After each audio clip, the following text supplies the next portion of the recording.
Welcome to Popternative, where we dive into topical discussions from the worlds of pop culture, social media, and sports. Here is your host, Peter Remoliotis, aka PD Beats. PD Beats here from Popternative, speaking to Lindsay Rootare about Jerry and Marge Go Large, which is now streaming on Paramount Plus. Welcome to the show. Thank you so much for your time. Thank you for having me. This is such a feel-good movie. Is there much? I don't know what else to say, right? It is a feel-good movie. And so I'm always like, yes, I'm happy to be here. And everyone always says, oh, you're so excited. You're so happy. And of course I am. How could I not be working on a movie and talking about a movie like Jerry and Marge Go Large? You just feel good when you watch it and when you get to make it. Absolutely. Well, it's one of those things too where I'm also always excited and have energy, and everyone says that as well. You know what I mean? I mean, the combination of our energy, I don't know if the internet can handle this right now, Lindsay. An energy throwdown. Like, ooh. I got Red Bull over here. This is my power up. Like in Pitch Perfect, the riff off and energy off. An energy off. I feel like you're getting too far ahead of me. I might just have to crack that one open. What can you tell me in terms of like the audition process, being cast? So did you audition for the role you got? Like, what was that like? I did. So I play the character of Mindy, and I auditioned for the character of Mindy, but I actually auditioned for another role in the film, a smaller role, one of the clerks in a store where Jerry buys his lottery tickets, and I did not get that part. But a couple weeks later, they, I guess, were revisiting the role of Mindy, and I sent in a tape, and off of that tape, I got the part, which I think is kind of rare. Usually there's a callback or someone you actually talk to in person before they sign off and say that's our person.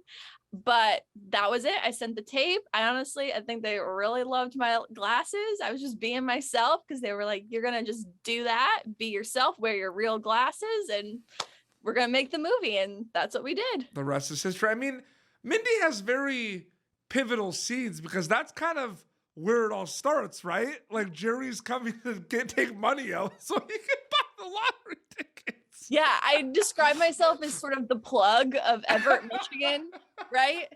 You know, he comes in to get his money and he's a little low key about it. Like, I'll be back with money, more money. Don't worry. And I'm just like, yep, go. I'm not asking questions. Do your thing. But definitely sort of that hookup, pivotal person. But I also feel like I get the quintessential Bryan Cranston scene where he gets to have his math monologue and wow all of us and just do what he does best. And I do feel very honored that that scene was with me, because it's just so, if you're watching a Bryan Cranston movie, that's the scene you're coming to see him nail. And absolutely. I got to watch him nail it in real life. It's so crazy. It's so crazy. Like those scenes, there's a lot of really good scenes in that movie. I feel like those bank teller scenes are some of my favorites because, of course, Mindy is in it, right? Yes. I mean, well, can you tell me more about like preparation? Like, did you know that those were the scenes? Like when you audition, like, yeah, it's going to be with Jerry, it's going to be with Bryan. Like, did you know? Because sometimes they don't tell you much. This is true. The audition scene was the first bank scene. Gotcha. So I knew I would have at least this one scene with Bryan because I knew he was playing Jerry. Yeah.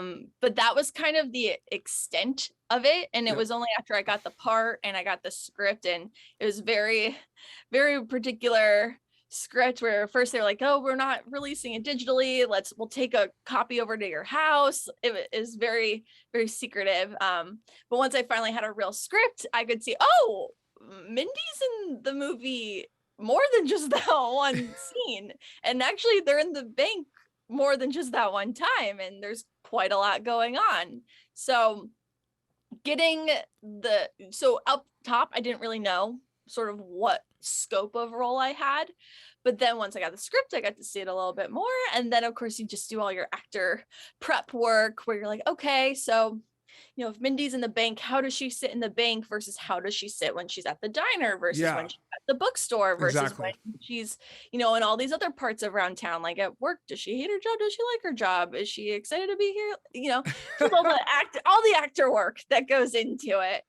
And that was kind of the prep once I actually knew the full scope of what I would be doing. Absolutely. It's been out for, has it been 2 weeks or has it only been a week? One week. One week. I feel like release dates and release weeks are weird, right? Because you go and you like work on this thing and then finally like it's coming out and everyone's going to be able to see it. Like what was it like for you like on the day of the release, like the Friday or like a couple of days leading up? Like it was pretty crazy, but it's like a weird feeling a little bit, right? It is a weird feeling because when you shoot the movie, you know the script and you know what you've shot, but then once you wrap, it's just kind of this no man's land. It's out of your hands. Absolutely. You don't know. You know what you shot, but you don't know what the end product is going to be like. And it's exciting because you're sort of living in this world of potential. You know, no one hates your movie yet. It's just the people that know about it and love it. But you also don't know what the movie's going to be like. And so it's a weird moment where you're excited and full of potential, but also a little bit of anxiety because you don't know what's going to happen or what kind of cut it's going to have or how people will think of it. Then the movie came out. Jerry and Marge Go Large had a bit of a unique situation in that we premiered on Wednesday, June 15th. It was the Wednesday. Yes, you're right. At Tribeca Film Festival. Tribeca. But it was Friday on Paramount Plus, so I'm not insane, right? Okay. And then it had like its official premiere 2 days later. I was about to say, were you just like calling me out for saying it came out on Friday when it came out on Wednesday? I'm like, what is happening right now? Yeah, no, it had a unique situation where it had sort of two premieres and they were also very close together because I feel so many movies, they go to these festivals, they get distribution, they come out, then a couple months later. Well, I knew it was coming to Tribeca for a while because you know how they have those like announcements like O'Brien Cranston and at Benningfield, like Tribeca, blah, blah, blah. You know what I mean? And then like I don't know which one came first, but I knew about Tribeca. I wasn't aware about Paramount Plus, but I guess they kind of, that's how it is. You never know and everything. But yeah, it's, you know, it's all optics and marketing strategy. And, you know, there are people in charge of that are not me, that are experts. But it was definitely a unique situation to have the two so close together. Absolutely. And have a real premiere week and getting to sort of premiere twice in two different ways. Premiere week, basically. Yeah. Like literally. Yeah. I find it interesting because I don't feel like we're reinventing the wheel with this, but you know, the movie's very funny. The movie has a lot of heart. The movie has a lot of serious, like the movie has a lot of serious undertones. Like it really does. You know what I mean? About, you know, life and family. Like it has a lot of those moments that kind of hit very hard. Do you feel like that just happens or is it premeditated in like comedy specifically? It is interesting because I think humor is one of those things that is so unique to people, whereas drama, we're all going to feel the same way about something that's a tragedy or a terrible accident or something, you know, so it's a lot easier to have a common experience or emotional reaction to a drama because it's just kind of course you'd feel that way. But with comedy, everyone's sense of comedy is so nuanced. Yeah. And so I think because of that, a lot of themes in comedy become more universal. So that way, whether you're a person that finds humor in this or not, there will be some aspect of that story or that theme that you can relate to. And so I do think that there are a lot of common themes in Jerry and Marge Go Large. I think that is purposeful in a lot of ways because of just the nature of comedy. But I also think this film in particular, as you said, it's not trying to reinvent the wheel. Of course not. But that's also the point. We've been through, the collective, we have been through a drama for the last several years and we're all kind of like exhausted. We're like intermission. Like, and we need a movie. This is the movie we need at a time like this. Let's be honest. We want a break, and truly society at large is going large right now. You know, travel is up.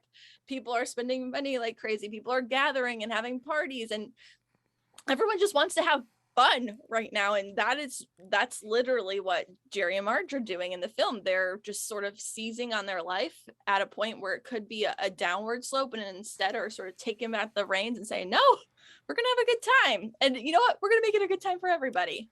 Absolutely. That's so well said. And I don't know, I'm just curious to ask you this from kind of a storyteller acting perspective, because I feel like this doesn't apply that much to Jerry and Marge Go Large, because I feel like that movie kind of knows what it is identity-wise. But I'm just curious of a lot of the genre bending, Lindsay, happening these days in like content.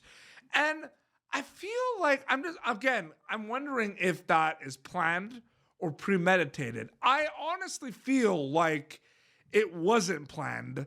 I don't think anyone I feel like it's being planned now because of how trendy it is right now. Like, comedy drama, like horror drama, horror comedy. But like my favorite movies growing up, I don't feel like someone woke up and was like, I'm going to make a horror comedy drama action. You know what I mean? What do you think about the current state of genre bending? Because I feel like they're throwing the genre out the window in some regards. I would 100% agree with that. Yeah. Definitely. You see that with, as you said, like horror comedies or really gritty movies that then also are musicals or something, right? Yes, exactly. Like lots of films that are definitely sort of blurring the lines of genre. I do think that's on purpose. One, because there are so many things that anyone could watch at any given time, that every distributor is fighting for the same pie and as big a piece of that pie, which is our collective attention spans, as possible. And if you make a very niche genre specific film, it's only going to apply to X% of the pie. But if you can sort of genre bend and say, we are a gritty drama and we are also a musical, we are a comedy and we are also a horror film, we are an action film, but we are also a family movie, that immediately opens up the rest of the pie to you. Yeah, absolutely. So I think it's just like a return on investment. They're like, okay, we're going to put, because movies are so expensive to make, we're going to put millions of dollars into this. How do we try to guarantee as much as possible that as many people as possible will want to see this so we can make back some of that money? I do feel like it's that, but I do feel like it's just, I think it's in the storytelling, and I think it's just kind of what you said about like Jerry Marge, like the partying, people want to do that. I feel like it has to do like the human component of it too, right? Like, sure. I mean, life is genre bending. Life is genre bending, and I think so many people write about what they know, and they write about real things. Jerry and Marge Go Large is based on a true story, Yep. So that is definitely true. And I think so many people, their experiences are not just one thing. They're not just horror, they're not just comedy. So when people are telling their stories, they tend to have a wider scope that doesn't just necessarily fit one genre. And then no producer is like, oh great, more people will like this. So I think it all kind of goes hand in hand. That said, I do feel like Jerry and Marge Go Large isn't doing as much of a genre bending thing. And I think that's also why people have liked it. Well, that's what I said. That's why the question didn't really have to do with it. You know what I mean? Right. Yeah, exactly. Like it knows what it is. It does. And I think that's why people have enjoyed it, because they don't want to go through the wild ride of genre. They want to go through the wild ride of the characters. Like when I watched the flight attendant with Kaylee Cuoco on HBO Max, I don't know what show that is sometimes.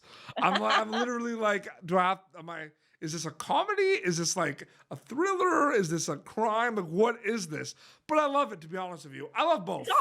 It's all of them. I'll watch it all. Yeah. Lindsay, thank you so much for coming on Pop Turner. It was so great chatting with you.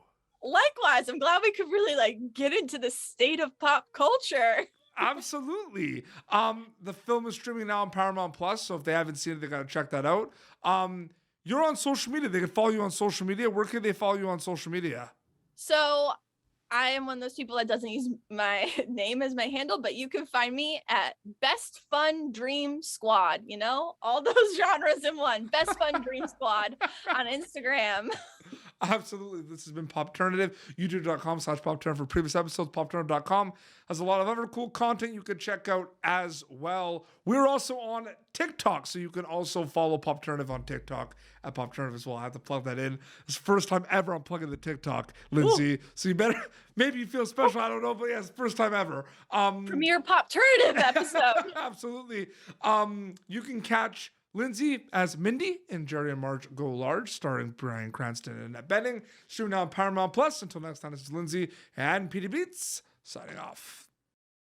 Thank you for tuning in to Popternative. Make sure to check out our past episodes of Popternative on YouTube. Be sure to like Popternative on Facebook and follow us on Twitter. This has been an Autograph Communications production.